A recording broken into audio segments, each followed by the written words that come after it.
Hello, everyone. Welcome back to another episode of the Doctor Who and Autism series. Today, I'm joined with Evanglyn and Will. It's quite cool because we both we all spoke together in the Autism series in April, but we would have done it in March, I think. But yeah, so it's great to have these guys back. And yeah, we're doing introductions to start with. So I'm going with Evanglyn because she's like next to me on my screen. Ladies first. Yeah. So if you introduce yourself, Evanglyn. Hi guys, my name is Evanglyn. I graduated summa cum laude from City College of New York last year. Currently, I am a teacher's assistant at a private school summer camp right now, and I'm going into NYU in the fall for an MS in integrated marketing. Currently, I'm working on editing my first novel and working on 2 TV pilots, and hopefully I could sell it somewhere once I learn how to do that. Yeah, so you've done well, like since we last spoke on the last time, because like you've graduated now and you're doing good there. So thanks, Evanglyn, and it's good to talk again on here. Will, over to you. Oh, hello. Yeah. Name suggests I'm me. I'm Will. Not a lot has changed for me, really. I'm just still usual railwayman, digging holes in various depots and putting tracking where it needs to be put in. Yeah. And then lovely hot weather. Oh God, yeah. No. I hate days in this heat. Oh my Lord. Much prefer nights. Yeah. I understand it because it's probably a bit cooler at night. Oh yeah, it is definitely 100%. Yeah. So guys, like with like let's talk about Doctor Who. So when did you start watching it? Like the show and stuff. And it doesn't. We don't have to go in orders. We can just talk like whoever speaks it, where, when, what. I'd say ladies first. Okay. Give me a minute to prepare what I've got. Yeah, so I was, I think it was upstate New York, and I was with my mom at work, and my mom's boss really wanted me to be entertained while I was there, so she pulled up Netflix, and there was all these show suggestions, including Gossip Girl, which is like, oh no, I don't want you watching Gossip Girl because my kids might hear you, and I don't want it to be a bad influence on them or something like that. So I picked Doctor Who because one of my favorite authors at the time, Michael Buckley, kept recommending it, and it was set in London, where I was just at that summer for a few days on this European tour we were doing. So I picked Doctor Who, and I really liked seeing the places that I was at on screen. Like there was a short shot of the place that looks like Times Square, but with only one billboard that I can't remember. Piccadilly Circus? That's not a circus. Yeah, Piccadilly Circus, I was going to say, yeah. You got it. There you go, M1. Dang. And there was the London Eye too, because it was the pilot where Rose and the Ninth Doctor had to fight the plastic monsters, and they passed the London Eye. It's like, oh, that was the right. Cybermen. Cybermen, yeah. Yeah. Was it Cybermen? No. That's just my knowledge. The dummies, the Autons, as they were called. Right. I was on you know that more than ride. me, right? Yeah. And I closed my eyes the entire time because I'm so afraid of heights. And if I opened my eyes and saw that I was that far up from the ground and it was a glass elevator practically, I would have had a panic attack. So I'm like, nope, not opening my eyes this entire ride. With the London Eye, actually, I've been on it, I think once. I might have been twice because it was so quick. You get on it and then you look around on the London Eye and then you're back down again. And I'm the same with heights. Did the cable car at Alton Towers, and I was practically. It's like when your mind just starts racing with this. What if that cable broke and stuff like that? And I was just thinking, no, don't think that. I was just absolutely bricking it. Yeah, I think on roller coasters and stuff. I love them. I love doing them. I'm doing a skydive. I'm doing a skydive in September. What? You're braver man than me. Braver man than me. For my birthday, on my birthday. So That's got to be up there. Yeah. That's got to Yeah. be absolutely chuffing awesome. Well, yeah, I'm excited now, but when I'm just standing there, I'll be like, no, what was You'll be that? breaking it, mate. What was Oh, that? that sounds like it's gonna be absolutely exhilarating. Anyway, as we were saying, Yeah. So with the roller coaster side of things, I'll be excited for it, and then I'll think the worst, like to get a break, like especially if you go to Alton Towers, that one ride that's broke about 8 or more times. But yeah, that's it. And the scene you were talking about, Evangeline, I don't really like that one because like what big part of Doctor Who I like music, like the soundtracks and stuff. So don't know about you guys, but that links in with me like with autism and music. I was gonna say a soundtrack makes a movie in my book. You can have the best movie in the world, but you can have an absolutely god awful soundtrack and it just won't work. But you can have a really naff movie and have a really good soundtrack, and the soundtrack will just carry it. It's how they brought the silent movies to life in the 1910s, 20s, and very early 30s. Because this is where my sort of special interest comes in.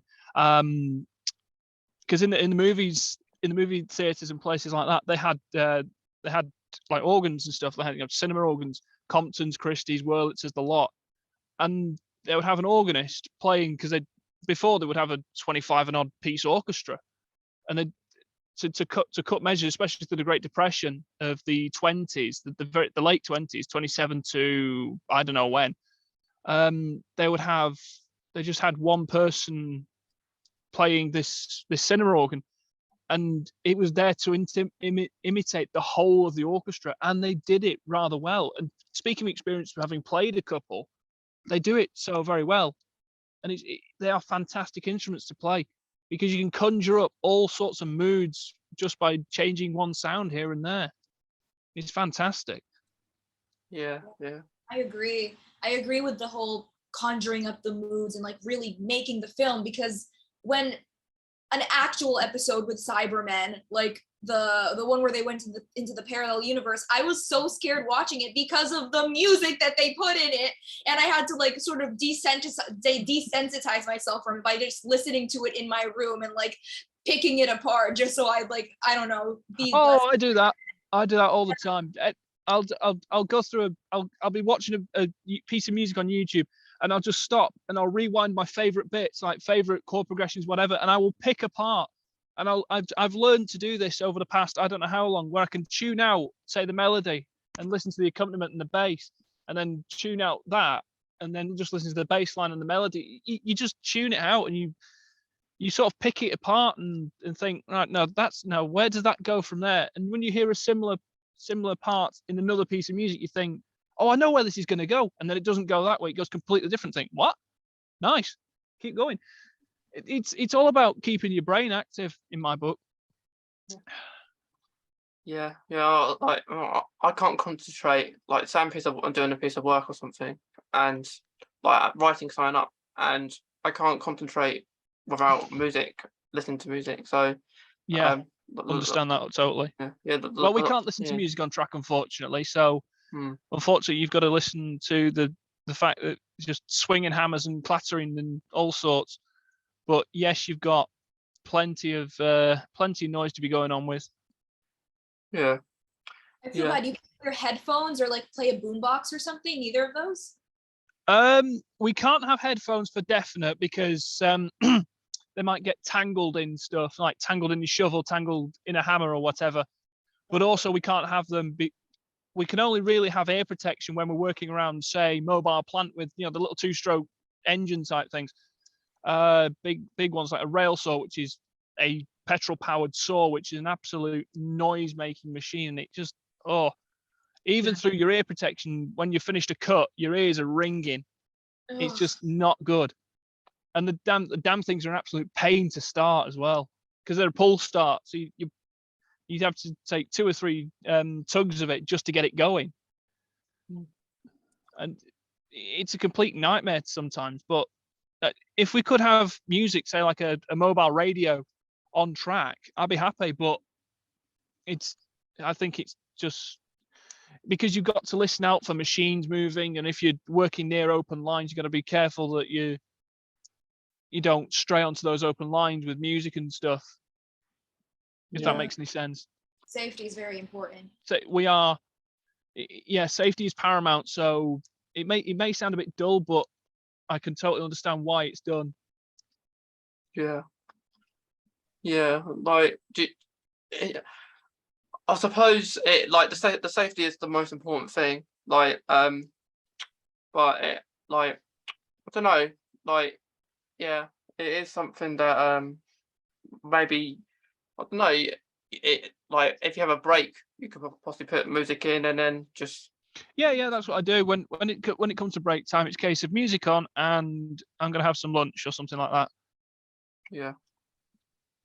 Yeah, because like in schools, I think like especially in a special school, when I was in school, people did put music in while lessons to make them concentrate. And and in some environments, like, teachers would just think they're just doing it because they don't want to do the work. They just want to listen to the music.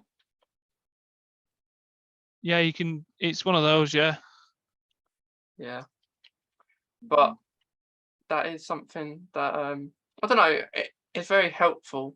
Like once we finish this, I'll go right up. I'll put some music on the background, and I'll do it because I'll like we said before. I'll listen to the same one. Go back to I've the done same it thing. where I've listened to music tracks on repeat for hours and hours and hours and hours and hours on end, and it's like the same piece of music. I don't know why, but it just is. Yeah, it's really fulfilling. Like, just like, you kind of when you're listening to that certain track, you're thinking you're not where you are in a way. You're thinking you're in a different place. Yeah. Just you're in the moment. Oh God, yeah. You just it's how you roll. Yeah. And I'd rather be like that than nothing else, if anything.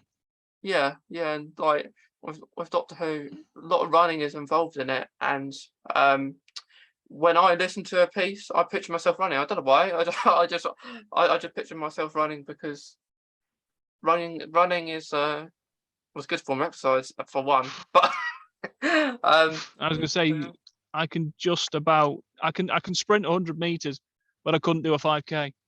No, I couldn't.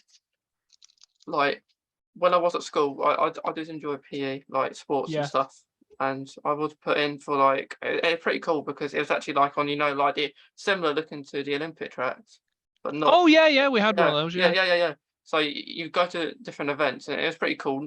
Probably it's similar to weather as it is now, nice hot weather, and it'd be torture now, because I remember my summer terms at school, especially high school, up until about year 11. Well, up until year 11, was spent playing cricket in PE. That was an absolute because you take it. We had an astroturf, and we always played the cricket on the astroturf. We would set up the stumps, etc. And the big laugh is if you manage to hit it over the fence, like over this great big 12-foot fence, the type, the small metal bar type fence that's really closely interleaved. You managed to hit that over that, you'd have a 6 and out. So you'd score 6 runs, but you were out. And I wasn't too bad as a batsman. Wasn't too bad at all. And as one of them fielding, I got a couple of catches. Yeah. Absolute fantastic game though. Loved it. And it was all done in good humour as well. Yeah. Cricket was it's one of those sports that you either like or you don't, isn't it? Yeah. Like, I mean, most of my sports I like tend to be sports where I'm hitting something. Yeah. Either with a bat or a ball or various assortments. Yeah, because cricket in America will be similar to, I think, baseball, wouldn't it? Like, yeah, it's roughly, yeah. Well, rounders is more similar to baseball, I'd say. I do like rounders actually, because I don't know. I just like running in those kind of games, like cricket, for example. If I'm just standing, It's a high energy, high excitement environment, and that's what I like about it. Hmm. Because you can never tell what's going to happen next as well. That's the best bit. You never know what's going to happen next. It's luck of the draw. Will you hit that ball? Will you get the 6 and out? Will you hit a boundary? Will you just retire and save yourself when you really needed, when the chips are down, so to speak? It's all down to that. That's it. Because like when I'm playing those kind of games, I'm not one to like just standing there like waiting to catch the ball. Oh no, I had to be up at the sharp end, as it were. It's with football. Everyone said, "Oh, you go and stay in the goal," and I was like, "No, I'm going up attacking. Thank you very much." It's like I'm doing the most good where I think I'll do the most good, and it worked because I managed to get myself a goal here and there, and it was all very well and good. But at the same time, it was a case of, it's magical for those couple of moments, but then you've got to really get on with it. Yeah.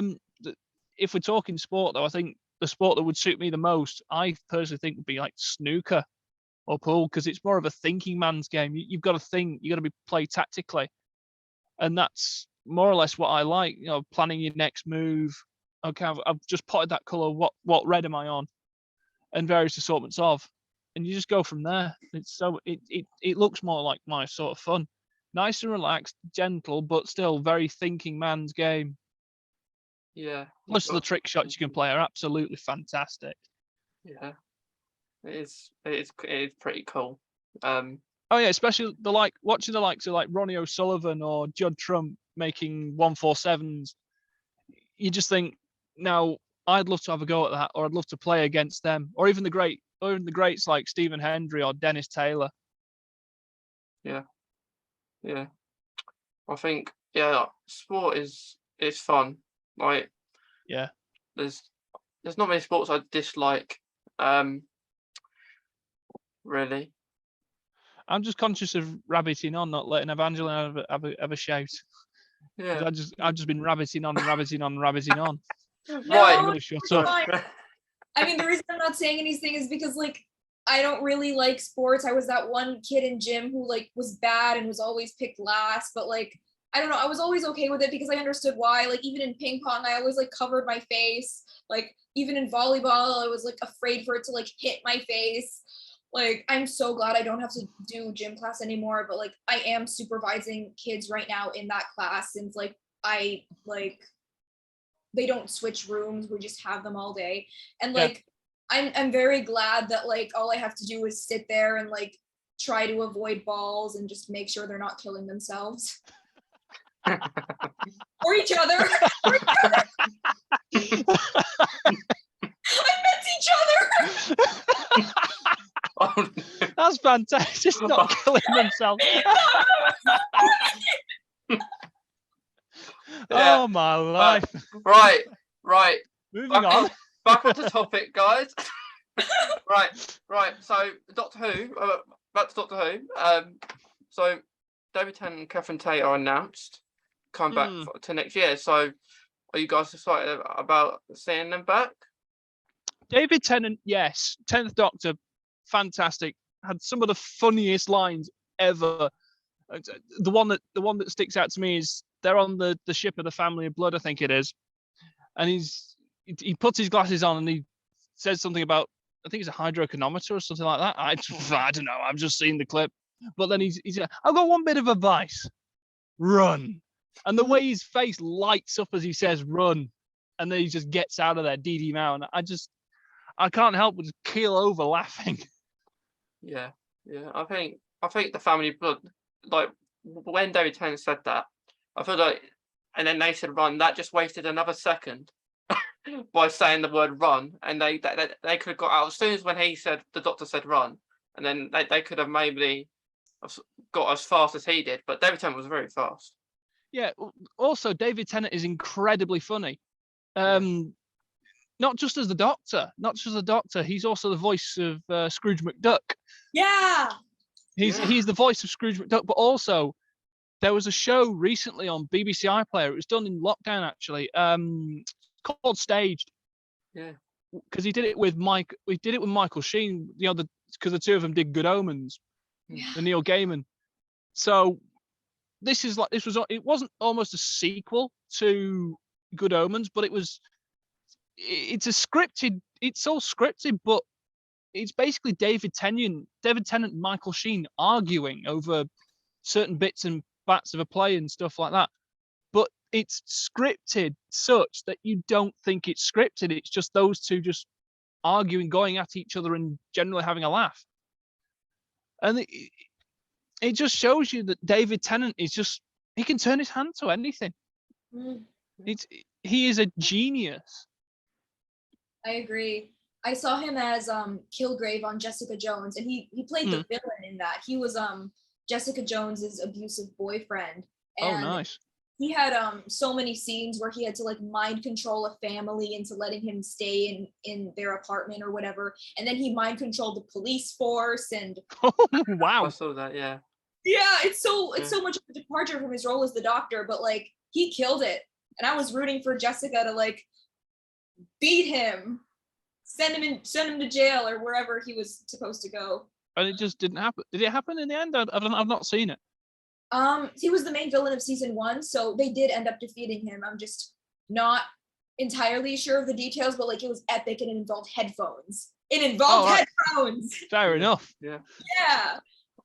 It was really good, his character, because he like you say, he controlled everyone with his mind, and telekinesis and all that sort of thing. Woohoo.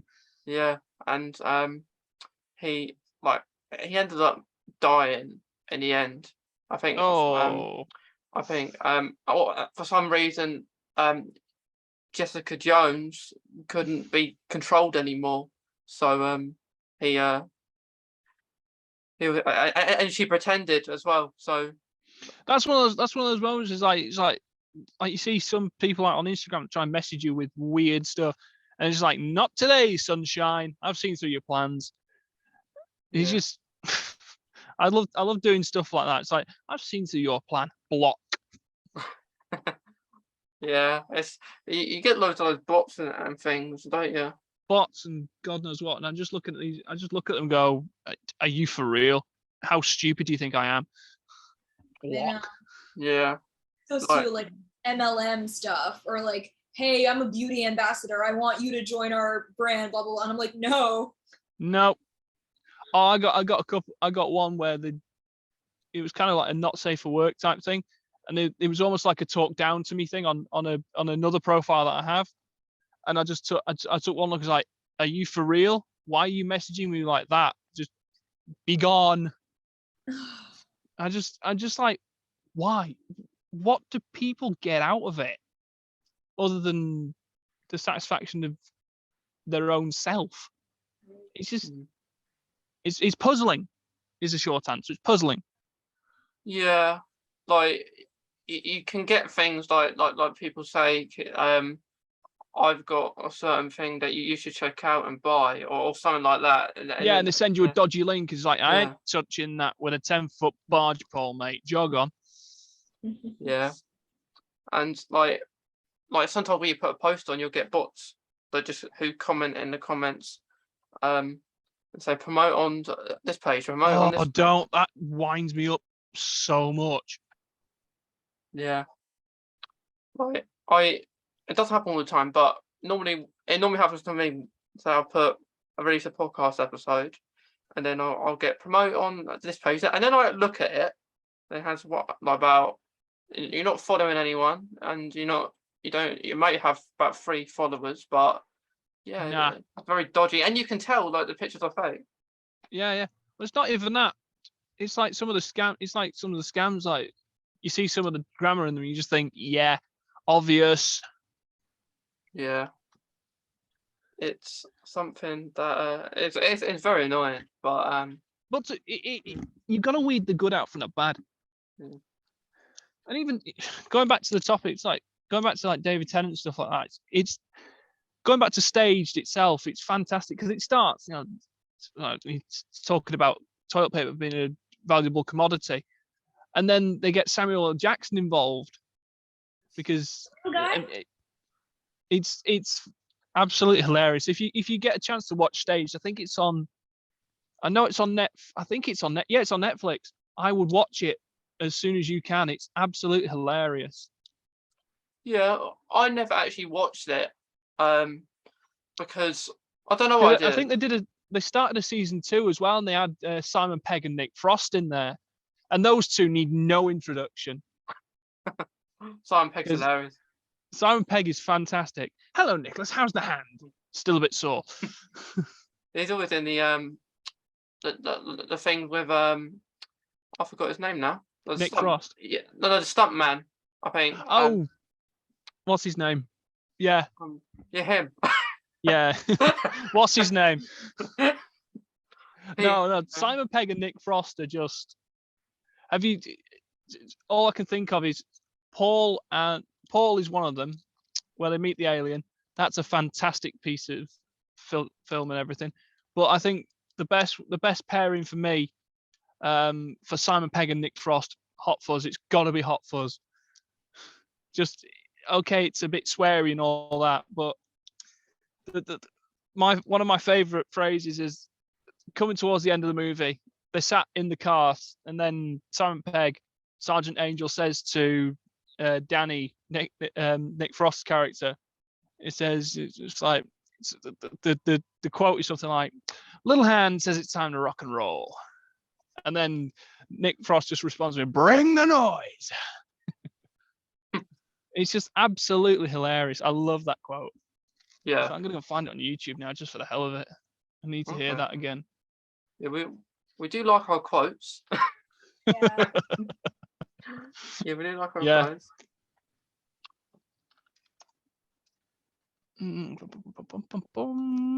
Yeah, I think I will, because everything David Tennant's in is awesome. Like, I can't fault anything that I've seen. David Tennant is eminently quotable. Yeah. Because I've watched, like, you got Broadchurch, you've got Jessica Jones, Marvel. He's been and done it all. He's been in everything. Yeah, except from the soaps. I don't think he's been in the soap opera, but Well, who'd want to be in Corrie or whatever? Yeah, but Well, actually, I worked on the Metrolink line that goes past Media City UK, the Trafford Centre line. We've been doing a lot of greasing on there recently, and that goes past the back end of the set for Corrie, for Coronation Street. It doesn't go through Weatherfield anymore, which is quite a shame, really. yeah, But I it's think still they're good. quite small, aren't they? Like the sets and the actual place. Oh yeah. Because when I was up that way, I think it was Corrie. I don't think it was Emmerdale. Because I was up that way for the I went for the Liverpool expedition, Doctor Who. Yeah. In Doctor Who. And I was thinking about going. I'd say you were up near my way, weren't you? Yeah. Did you stop in Manning? No, I didn't go Manchester. Oh, fair enough. I was going there. I was going to have a picture at Manchester Stadium, but I didn't have enough time. I was too busy doing other stuff in Liverpool. But that part, I was thinking about going to Corrie, but I saw the pictures, and then like you can't. I don't think you can go in any of it. Like you just walk along the street, maybe have a photo outside the shop and the pub. Yeah. That's all about you can do. Oh, yeah. But I used to watch that when I was younger, like the soaps, and then I don't watch them anymore. About 12, 13, I decided to try and be a grown-up and watch Emmerdale, and I got as far as the first commercial break, and I thought, God, how do people watch this? Yeah. It was just complete nonsense. It's repetitive. It's repetitive. Oh, such and such is having a drama with such, and who and so's doing this, and such a body's done that, and whatever. The only sitcom if we're talking sitcoms, the only sitcom I actually like was Dinner Ladies, which was written by Victoria Wood, who incidentally was from Bury, which is up near me. Now, Victoria Wood was incredibly funny, and her writing style comes across in the whole soap opera. And again, it's imminently quotable. I can quote several lines from it. I'm not going to, because this is a Doctor Who, not a Dinner Ladies, but I could quite happily quote half an episode if I wanted to. Yeah. It's so funny. Yeah, like the thing is, what I do like about a thing, like what I like about Doctor Who, like I think it's good that it's not on all the time, like a soap. Yeah, it's very much a rarity to be seen. Yeah, like so you have But it. when you have the Christmas Day episode, you have whenever the next episodes come out, but it's like a Bond film. It's Yeah. really when they come out, it's like Christmas and your birthday put together and wrapped up in like a load of cake. Yeah. If you know what I mean, it's fantastic. Yeah, because you'll have a plot. You normally will have a plot Oh, about God, yeah. like within the series, and most times it can go on for another series. But the difference between a soap is you'll have one of the reasons I stopped watching because EastEnders, for example, Ugh, yuck. I watched it when I was younger, Yeah. for a little bit, and then this one storyline when I think a girl called Lucy got killed, and that they spent a whole year like finding out who it was, and I just got bored. I know that stuff they try and make it as realistic as they can. Yeah, but even so, there's some movie fraternizing. Yeah. But it's I'm not a massive fan of them, to be honest. It's nah telly, to be fair. It's just nah. Yeah. It's nothing great. It's nothing bad. It's just meh. Just next. Yeah. It's filler. That's what it is. It's filler in between the news. Yeah, that's it. That's it. So, do you guys have a favourite incarnation of the Doctor in Doctor Who? You should know mine by now. Yeah, I know yours. I'll go to Evanglyn first, and then I'll go to you because I know what yours is. I'm torn between the 10th Doctor and the 11th Doctor because like they have such like similar vibes, yet they're still kind of different. And plus I really like the chemistry they had with each companion they had. Like I liked Rose and 10 together. That was a really cool season. And then for did I get them out of order? Okay, the 11th Doctor, I liked seeing him with Amy and Rory, and oh my god, the Gladiator episode. There was like a 3-part episode with like a gladiator and like Rory just like waiting outside the cube for like centuries and the museum, and they brought Amy's younger self back, and it was this whole thing about the crack in the wall. I love that. That was so epic. And I love how they brought that little detail about how she never mentions her parents, or like her parents just mysteriously disappeared, and that's because their parents were sucked into the crack somehow. Yeah. I'd say those two are the best, I think. Yeah, I mean, I'm also thinking about the empty child, and that gave me the creeps. Especially the transformation scenes. I mean, nice one for the CGI, boys, but thanks for scarring me for life. That was scary. I was petrified. Oh, you're petrified. I was petrified the first time I saw a Dalek. Granted, I was only 4, 5, something like that. But the first time I saw a Dalek, flipping heck. Woo! I had nightmares for weeks on end.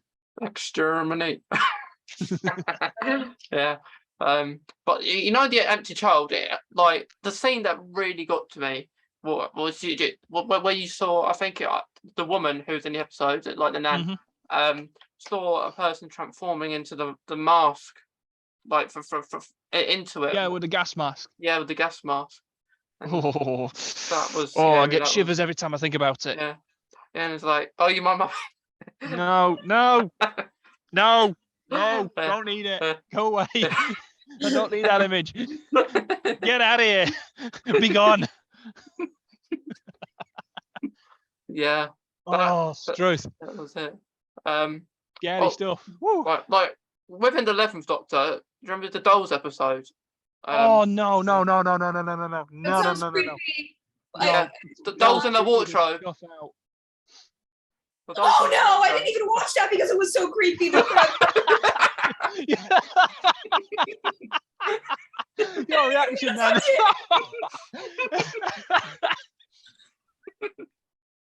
I'm going in a minute here. God's truth. Yes.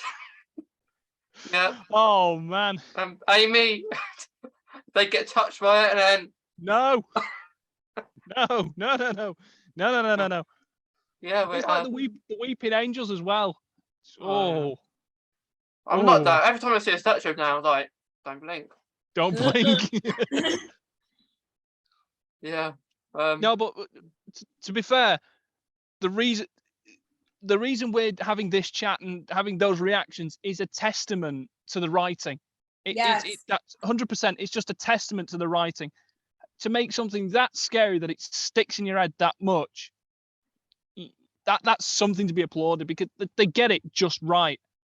Yeah. Because Cybermen are scary enough, but add a Dalek and yeah, Daleks are freaking scary. I think it's good when they make these like monsters that you're not going to see all the time, like the dolls we mentioned, the gas masks. Davos as well, yeah, the leader of the Daleks. Yeah, him as well, because he only appears every once in a while. So very once in a while, yeah, but he seems to get scarier every time. Yeah. I think the last time he was in it was Peter Capaldi, like to the 12th Doctor.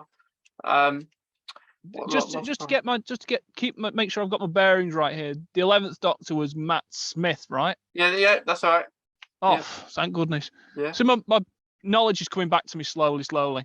Yeah, and then you had like David. When I watched David Tennant for the first time, and then later on realised he was Scottish, I didn't know that because that's mad, isn't it? Yeah. That's absolutely mad, because he's got a perfect English accent, but when you hear him talking in his native Scottish, it's like, what? Yeah. It's the same when I realised that Michael Sheen was from Port Talbot in Wales. I was like, you what? There's not a sniff of Welsh about him. Yeah, like because like you can go to these events where you meet like actors and stuff, but if I ever get the chance, that's the one question I'm going to ask him. Speaking your not your Scottish accent, speaking the accent you're on Doctor Who, I want to hear it. Because what gets me is I just like if there was one thing I wish I could be a Time Lord just so I could regenerate. Yeah. But at the same time, I wouldn't want that power, because everything's got to come to an end. Yeah. Everything ends. As you know, if you were a Time Lord, you could go back and relive the best moments of your life, but you'd get bored of doing it. Yeah. That's the problem with. You do the same things as well. Yeah. But you're like Groundhog Day. Yeah, like I come across something the other day where like the 9th Doctor, the 10th Doctor, the 4th Doctor, and the 5th Doctor have all said, "Take me to your leader," and I create a video in it, and they're all the same person. They might be different faces, but they're all the same person, so they should all remember them saying that. And but like it's just, why would we want to regenerate? Like you try and live your life to the best of it, and oh god, we only get one shot of this thing we call life, so just have a go at it, make the best of it, live your best life. Yeah, that's it. But if I have to choose a favorite Doctor, gotta be the 9th, and not just because he's from Manchester and because he's northern. Christopher Eccleston, in my opinion, is without a doubt the best Doctor, because he had all the grit and determination, but he had the wit as well. That's what he had that the others didn't really have in my book. I stopped watching after David Tennant, realistically. But I just got bored with the storylines. I know it sounds bad, but I just got a bit. This is all, they all go and fight a big monster and everyone lives happily ever after type thing. Yeah. And it's just like, I needed something else. I needed something a bit different. Plus, I'm not a massive fan of fiction anyway. But Christopher Eccleston, in my opinion, has to be the best, because he's, it's not every day you get a guy that says no to a fripping. Start again. I need to moderate my language. It's not every day you get someone to just say no to a Dalek. He's just like, no. And then they're questioning what is the meaning of this, and he's just like, it just means no. Yeah. And it takes some absolute, it takes kahunas of solid titanium carbide to say that to a Dalek and get away with it. This guy was, he had a good bit of wit, but he was also stern as well. Oh yeah. Do you remember? I think it was the one after the Slovene episodes. And Rose he rang, like the doctor rang saying, "Oh, Rose, are you coming?" And because they wanted to have the doctor round for dinner, and the night doctor, he said, "I don't do dinners," and that's part of him. And I relate to that. Yeah. I don't do dinner. No. I can do a fancy evening meal. I can do a dinner every once in a while, but I just don't do it. Yeah. I just have my tea and go to bed. Yeah. Yeah. So that he was like, he gets to the point, and as well as he's really to the point. He's very funny as well, I think, the Ninth Doctor. He doesn't. What he didn't do is he didn't dress up the role with a load of pizzazz or unnecessary fraternization. He just did his job, and that's the best bit. He just did it in that particular, like, okay, I'm gonna say it, in that particular mank way of just, right, I'm here to do a job and I'm gonna do it, and none of this frills, no spills, no nothing. I'm just doing the job. Just do my job and get on with it. None of this hocus pocus magic. Just boil all that off. And that's the way. I think that's sort of coloured who I am in a sense. I get on with stuff. No extra frills, no extra bits and bobs and X, Y, and Z. I mean, I can make a bit of a show out of something if I need to, but I hardly ever do it because there's no need. It's just I do X, Y, and Z, X, Y, and Z. Bang, bang, bang, bang, bang. Done. Yeah, it like within Doctor Who, there's so many relatable things within characters that you can take upon yourself or want to do. Weird food combinations. Yeah, like I don't know if you tried fish fingers and custard. I was just about to say that. Yeah. Word has it, on the set, they didn't actually have fish fingers. They used sponge fingers in the place, but they dressed them up to look like fish fingers. Yeah. And that's and again, that's movie trickery, but it works. Yeah. Because people think fish fingers and custard, yuck, and it's like, well, it's actually a sponge finger. But if you were to do that in real life, it'd be absolutely disgusting. I bet many people have, though. Oh God, yeah, I bet some super fans have gone, all right, let's try this. It's like, oh God. Yeah. But it's not just the weird food combinations thing. It's just, for me, I've taken after Christopher Eccleston's sense of humour because he inspired me that much. I mean, okay, his time as the Doctor gave me the nightmares, give me a good frightening. But at the same time, it's like, I'm glad for it because he made me enjoy Doctor Who. That's the best bit. Yeah. Do you have a favourite episode? Is that your favourite episode when he says no? Then, like, that part. I can't. It's been such a long time since I've seen Doctor Who that's the only one that sticks in my mind. Yeah. That and the Family of Blood scene with David Tennant. Doctors 9 and 10 are my two favourites in that order. 9, then 10. Yeah, it goes in a really nice order actually. In the 9 to 11, like a really good order. Matt Smith was an excellent Doctor. Yeah. In fact, I remember having a figurine of a sonic screwdriver. I was that into Doctor Who at one point. I don't know where it's gone. I want to go and get another one now. Yeah. Like in regard to autism, like I have a good collection of the sonic screwdrivers. So I don't know. I just like the feel of them. I swear the Doctor is autistic. I swear, because all the signs are there. Weird food, doesn't take no for an answer. But X, Y, and Z. Weird food or safe foods, should I say? Not weird, safe food.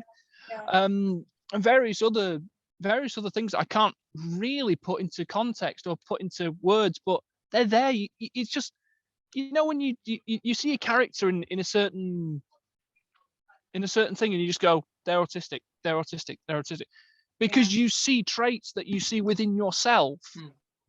You see those traits and you relate to them, and you start to think, have they been written in this way, or are they genuinely like that and been written in this way to make it, to make it real?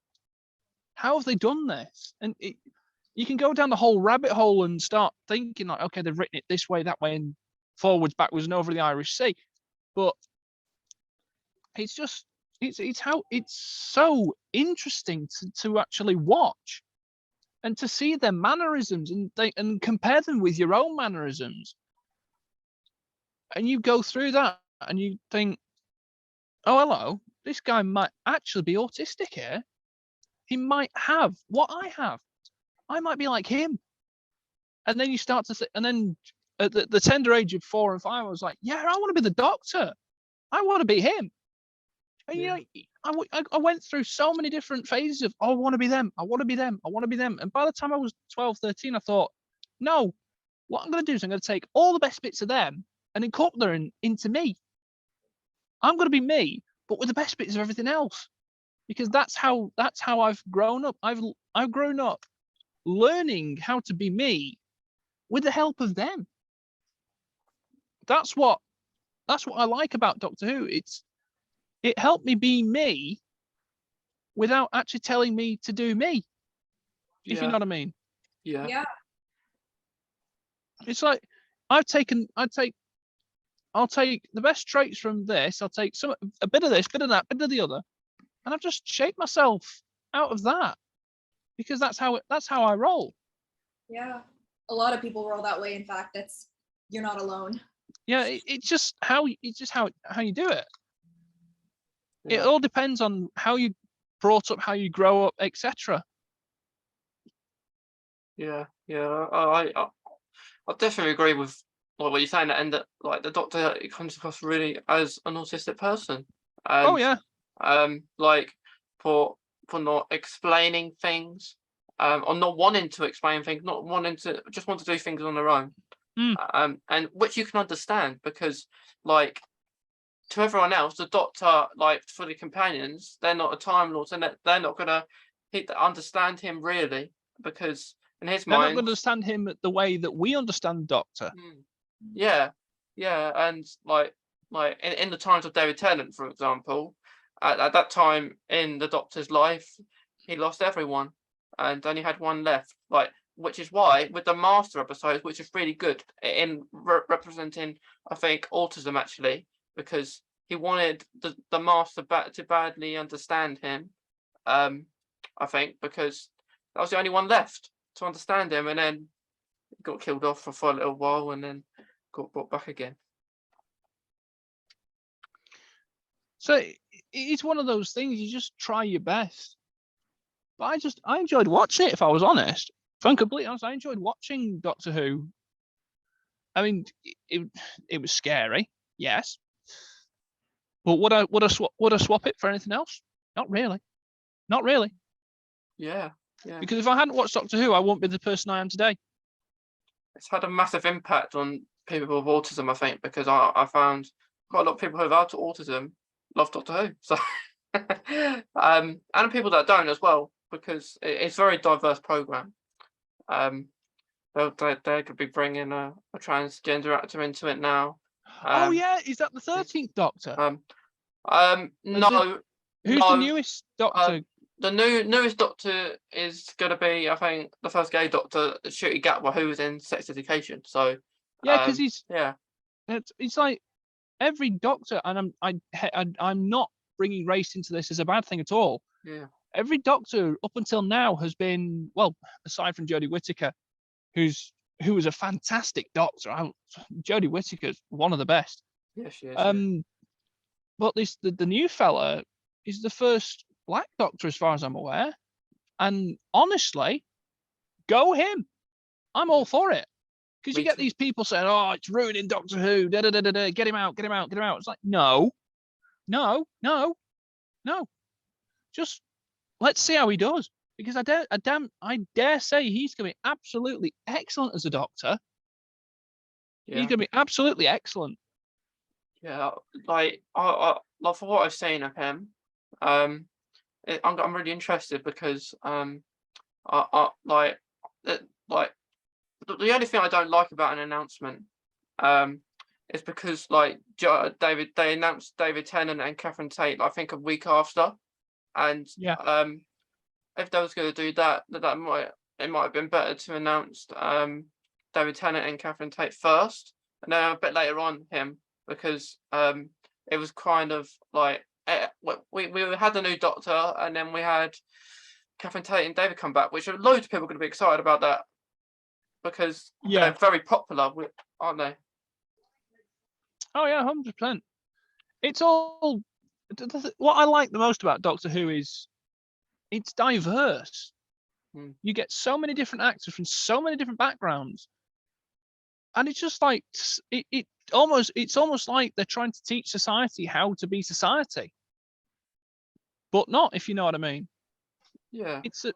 We should see Doctor Who as a role model, because it's teamwork that helps them fight off the monsters. That's all it is. He doesn't fight them off on his own. Don't forget, if it was just the Doctor, he'd be toast. He's got his backup in the form of his companions, X-Ones, and everyone else as well. So it's more of a team game rather than just the Doctor doing the solo bit. Yeah. I mean, the Doctor has their monologues and various assortments, but at the end of the day, that's meaningless when you actually think about it. The Doctor is a team effort, and it's just as true as producing it as well, because it takes the producers, the directors, visual artists, effects artists, etc., to get the whole show out. That's why it's a team effort, in my opinion. Don't know if you guys have anything to add to that one. Have you got anything, Evanglyn? Yeah, I'm thinking about like how much of an accomplishment it is to like put out a good season, because you have to get all of these people on the same page and to agree on everything, and especially if you want to like be a director or something, getting everyone to like see your vision and like execute it and everything. And I've never had to deal with this before, but like maybe if one high ranking, like, I don't know, person has one idea for an episode and another has another idea, like how do you decide which is going to win or which is going to like be a more successful episode? Like, you've given me a lot to think about. Yeah. That sounds like a nightmare. Yeah. It's one of the hardest shows to write, I think, Doctor Who. Oh yeah. Because you can do so much. You can have a plot going on for years and then change it just like that. Yeah. Like what's going on, like the story of Gallifrey's there, Gallifrey's gone. It's like a yo-yo, that is. And in and out. Yeah, in and out. And like being autistic, you kind of think keep it there or don't. Oh yeah, I get that. Just like either it's like either go or get off the pot. Yeah. We'll try new things sort of out. respect. Try new things out. Go into space more. Don't go as much on land. Because like do some time travel. I don't know. Yeah, I love time travel. Yeah. Go into well, the space. Doctor is a Time Lord, so he can time travel. Yeah, can. Something I would is him like time traveling to other historical eras in other countries besides England, because we've seen Scotland and we've also seen like Venice, but we haven't been to Africa, Asia, South America, except for like way back in the original Who, or I don't know, or the Middle East. And I like that in Kamala Khan, which is like a Marvel show, we do get to see the Middle East in like two episodes. We get to see Pakistan, but I really wish that Doctor Who would do that too, because especially since they have such a global diverse audience, like it would be such a good way to get other people like educated on different historical eras that they don't teach in schools, because like I remember learning about like history in school and being so bored, and learning about history in like my own time. And It's so interesting. I was the same. yeah. School history was absolutely, bored out of your brain type stuff. It was horrible. But then when I started learning about it of my own volition, it was a completely different thing. It was a completely different kettle of fish. I was just like, okay, now it's time to actually get the proper history learned. Because I prefer mechanized warfare, and we didn't do any of that. We did stuff like the Romans and all sorts of other bad same stuff stuff in history. It was the same stuff like we do history RE. It was called in school. And God, RE was an absolute nightmare. Yeah, I didn't like RE. No, I didn't want to be a vicar anyways. No, but like, I think the best parts of Doctor Who are in the past. The best storylines are in the past. I think. But yeah, like you said, like you got the Romans. You got all sort of different things, Vikings. But yeah, I like writing. It's harder on itself as it is just writing an episode. Which is why it's good when you are in the show, I think, because you get to travel. And an interest of mine more recently is going to different locations in Doctor Who. I've done the same. I've been doing the same. The Museum of, I know this is completely on a different tangent, but the Museum of Transport in Manchester released a photograph around my local area that was taken decades back, well before deregulation. And I'm looking at this photograph and I'm thinking, I can recreate that. And I spent most of Wednesday afternoon recreating it, trying to recreate it. And I got damn close. But I was not quite there. So either after this or maybe tomorrow after my shift, or on Monday when I wake up again, because I'm doing double night shifts this weekend, I might try and see if I can recreate that shot. Yeah. Because I've been studying the photograph on and off, and I'm starting to deduce a few bits and bobs out of the photograph. Like what it was taken with, what lens it was, what time of day it was, where it is and all that, like where I need to stand. And I'm getting the framing near enough right. Yeah. Like it's really nice just to go to places like what you're interested in, because it's worth it. Like I've got a book here. I'll show you. So I got this book here, and in this book I have different locations I want to go to. Yeah, you've got like a Doctor Who bucket list. Yeah, bucket list, and like a couple I've been to when I was recent on holiday, like the organ that you saw. Wells Cathedral. Yeah, was it Wells Cathedral? Yeah, it was. Yeah. Yeah, and you got to sit on the bench. You lucky so and so. Yeah. The second person Did they to let do you it. play a note? No, it weren't on. Oh. But the guy that was there was actually. The organist was there. Yeah, like I think it was a priest who showed me. Oh, the vicar. Yeah, vicar, priest, whoever. Yeah. Same difference. Yeah. He was actually there when David Tennant was filming. Nice. In 2006, 2007. Interestingly, if you got a real interesting fact, Hot Fuzz was filmed in Wells. Yeah, quite a lot of stuff has been filmed there. Quite a lot of stuff hasn't. It's really nice. It's a nice place. Yeah, it is really nice, and like it was so small as well. David Tennant's a tall man, and you have to really duck, and like the to get onto the bench. Well, like when you go up the stairs, and it's really dark as well. The light is in right next to the organ. And, yeah. Because you're right on the choir screen. Yeah. Yeah.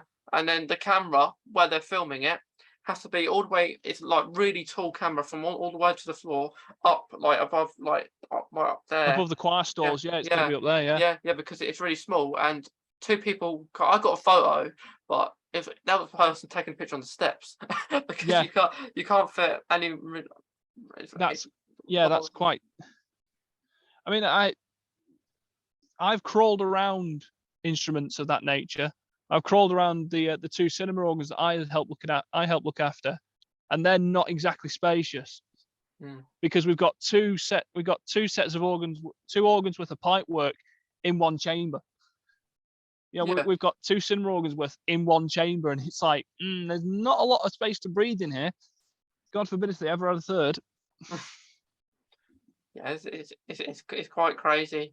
But it's so fun. Yeah, when that was actually shown on Doctor Who, it wasn't like it looked that small. No, it looked pretty big. Yeah, it looked pretty big. Like it's got all this room, and he doesn't. But that's the fun of it. The difference, and I'm not trying to boast here, but the difference is between me and you. I know what all of that stuff does. I know what I can. I know I can pull this, and this, and make a very nice sound. Or I can hit that combination there and get a sound that will raise the roof. Yeah. I was there for the picture. Yeah, I was there. Like it was quite funny. You're there for the tourist. Yeah, it was quite funny. I went there to visit and that, and he saw my Doctor Who top on, and he was like, I wonder what you're here for. Oh, you like Doctor Who? And it's like, yeah, that's why I'm here. That's what I said. That's why I'm here. And he said, and he was like, what? I went to I fulfilled a instrument on my bucket list recently. I went to Salisbury Cathedral. I didn't actually get to play or see it or hear it playing, but I got to photograph it, and wow, just seeing the split cases is just something else. It's amazing. It's a feat of brilliance. Yeah, I wouldn't have been that far from there because I went to Stonehenge not long ago. It would have been. No, call me ignorant or whatever, but Stonehenge to me is just a circle of stones. Yeah, circle of stones stood up, and there's not that much special about it. Yeah, the only reason I went because Doctor Who's from there, so. Yeah, because there was a Doctor Who theme, Doctor Who scene film there or whatever. Yeah. You can't go up to it though anymore. But oh no, that's absolutely naff. That. Yeah, I think it can only get touched 2 times a year. Now. Yeah, it's only really winter and summer solstice. Yeah, because various reasons and things. Yeah. I didn't like. It's a nice walk. Nice walk there and back. It was very hot when I went. Roasting in the heat. But yeah, that is so many different things I want to do. Like recreate Doctor Who kind of scenes. Like it kind of like the special interest you have, doesn't it? Oh yeah, 100%. And it's just all about the fun for me. Yeah. Like because like part of this series, what I've kind of done, I've made it a bit diverse, where I've had people who have autism on here and people who don't. So if they don't, I can kind of explain a little bit about that to them as well. Yeah. As well as talking about Doctor Who too. So like having because it links it in and it makes it easier to understand for others. Yeah. By using the analog of the Doctor. Yeah. Because another thing, we never actually find out his name. Yeah. She is always called the Doctor. Yeah. But why? That's the question. Which is, well, as a family member just said to me there, then they're just the Doctor. Then they don't have a name. And it's very interesting in the way that anonymity is maintained throughout every incarnation, every regeneration, which gives it a bit of an air of mystery. Yeah. And that's possibly one of the best bits of the show. It's that mystery of who is this creature? Who is this person? They are just known as the Doctor. It's not Doctor whoever, form. Just the Doctor. Yeah, because the Doctor might not even be in like that. That might be a disguise, like for who they actually look like as well. He could be an alien just in a disguise. Yeah. Just like in the same way that Third Rock from the Sun. If you've ever watched that one. Yeah. Watched that for the first time and I was like, what is this? And I took one look at it. It's like, very funny, but what on earth is this cringe fest? and then I got into it, and it was like, actually, that's quite funny. I quite like this. Yeah. So it has a banging theme. And actually, while we're on subject of theme tunes, the Doctor Who theme is very, very interesting. Because it's a driving beat, it's a driving bass line. Yeah. And Yeah. that's it. It gets everything going. That's something I look forward to, like in each Doctor, because they get a different intro and a different theme, yeah. like, as well. So, but the one constant thing has been the theme music, and I'm pretty sure. Correct me if I'm wrong. The instrument that makes the whistling is a theremin. Pretty sure. It might be. I don't know 100%, but that's what I find really interesting, because they used to do Doctor Who on the proms, didn't they? Yes, they did. Yes. Yeah, and it was really nice just listen to Doctor Who music, like how it's done, what they're playing, what instruments they use when but doing you see it. how it's all put together. Yeah, you do, and it's nice, and it was nice, like younger as well, watching how they made an episode of Doctor Who, like how they did it, like behind the scenes with the cameras and stuff. Yeah. Yeah, because do you remember when the Doctor, like David Tennant, got shot by a Dalek? Do you remember that? Yeah, I do. Yeah, and I watched a clip where he got shot, but like he acted like he did, like went and then he jumps on the mat. So that it's just those little things. It's almost like you're watching a longer episode, because what they did was, once you watch, it's like the director's cut. Yeah, that's what it is. It's the director's cut.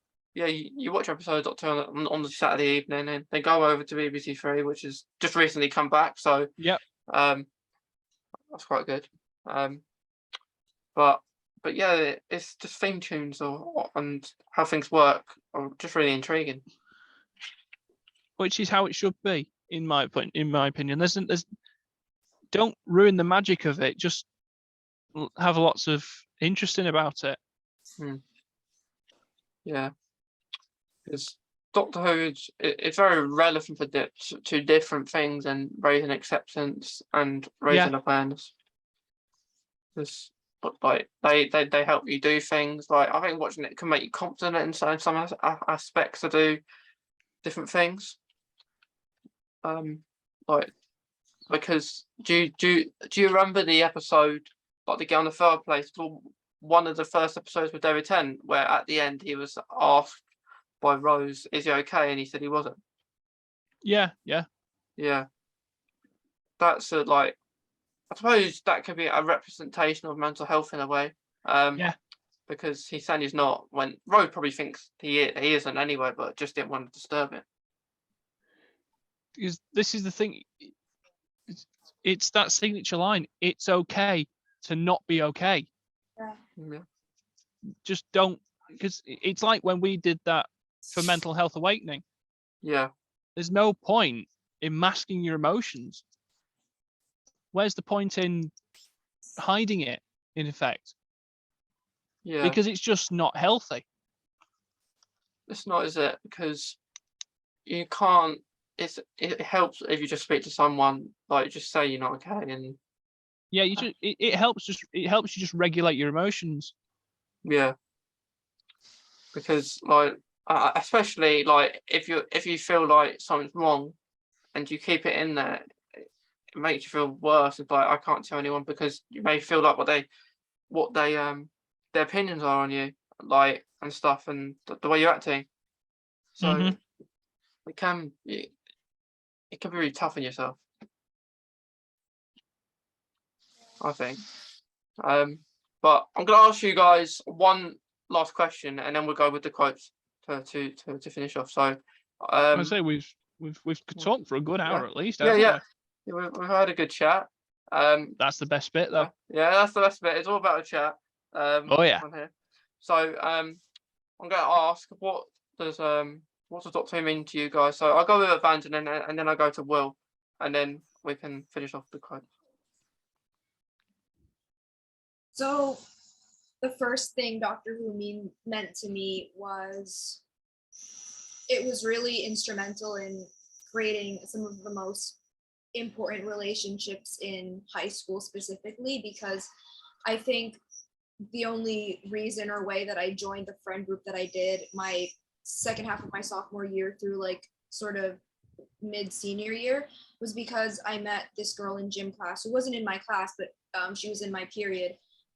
And in the locker room, she mentioned Doctor Who, and we bonded over that. And that was like, I'm pretty sure that was like the only reason I began sitting with her and her friends at lunch.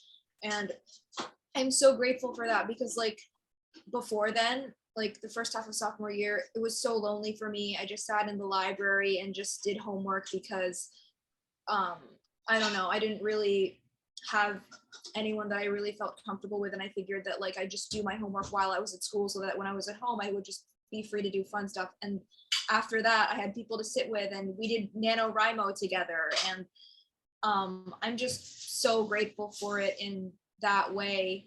And I think for Secret Santa, senior year or junior year, she got me a Weeping Angel pop. What is it called? The little thing. Oh yeah, the Funko Pops thing. Funko Pops thing. Yeah. Yeah. I recently got one of them, the Dalek. But yeah, they are pretty cool. Those Funko Pops. I kind of want to collect them, but you know what? When I was younger, like I think it was the Matt Smith era of Doctor Who, where like I would collect like little figures, like in the shop like, all the time, and it was the same for you know those chocolate like mini eggs that you can get. I forgot what they're called. Yeah. And I went into chocolate just get the toy, and I just put them. Yeah, the Kinder eggs, the Kinder Surprise things. Yeah. Because I didn't like the chocolate. I didn't like that form of chocolate, like the texture. Oh God, yeah, I know what you mean. Yeah, of the Kinder eggs, and I just went in. I got it because I wanted a toy. And someone else got the chocolate. Yeah, someone else got the chocolate. But yeah, I agree with what you're saying, Evanglyn, and not when I was at school, I used to kind of act it with a couple of friends in primary school. So oh yeah, I had that because I know I'm preempting you moving on to me, but pretty much the same. Through high school, some of my friends who came up from primary school with me, we just bonded over the fact that Doctor Who was a thing, and we just went from there. Yeah. And we just kept going, and it was that one constant thing in our otherwise rather crazy life. Yeah, it is. I would say it's at the prime when we was at school. I would say, not that it's not prime now, but you know, like it's like the David Tennant. Oh, it's still good telly though. Yeah, it's still good telly. Great to watch now, but like the music, like if you're talking about the music side of things, like the music in Doctor Who now isn't as good. Like the themes, like Jodie's a lovely actress and she's a great doctor, but I think. But it was the music that killed it. Yeah, the music that killed it. Like I could name certain theme tracks, but with Jodie, only her theme really, I could really say. Yeah. And Captain Jack's one. I did like Captain Jack's one when he was in an episode. He came back for it, but yes, music's got a massive part to play, like and all. Oh yeah. Right, last things. I'll go with you, Will, as we're on you.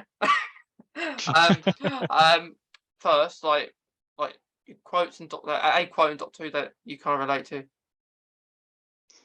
What, a quote?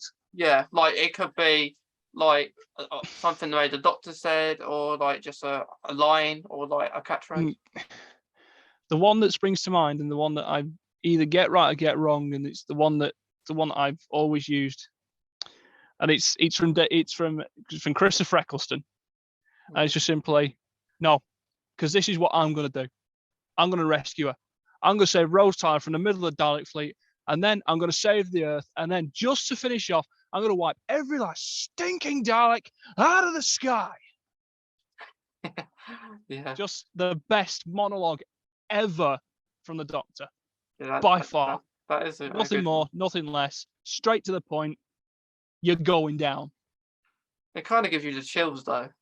Oh yeah, it gives you the chills, but yeah. it also gives you an immense sense of power saying it.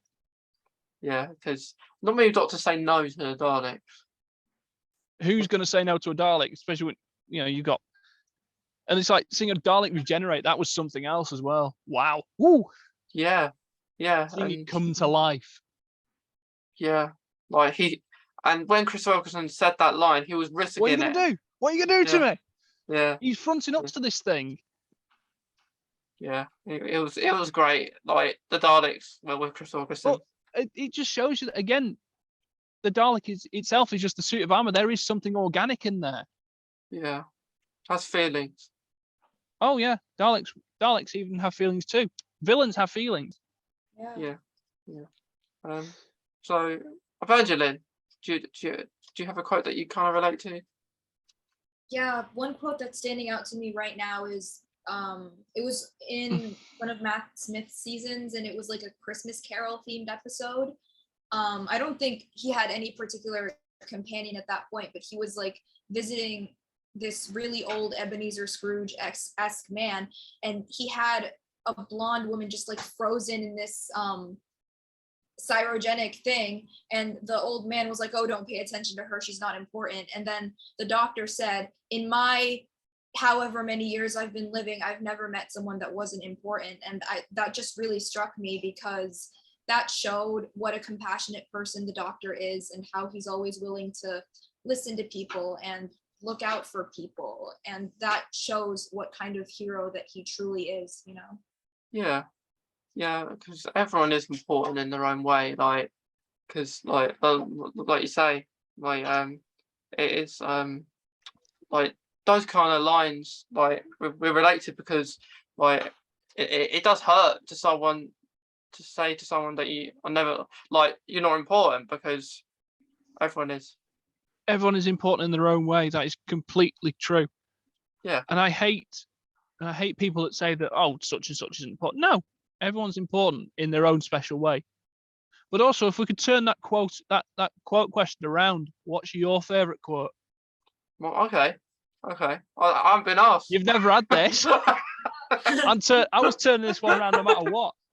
Go on, we're putting you on the spot this time. It's quite good you said that, Will, because no one has yet. No, I ask and then I don't get asked myself.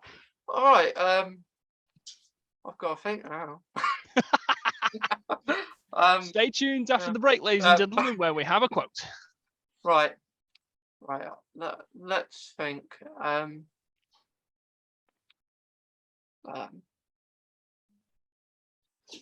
5 years later, but right, I've got one, and it is wait, what is it? There's so many you could choose from, and I was gonna say it is imminently quotable. Yeah. I kind of want to go with one that I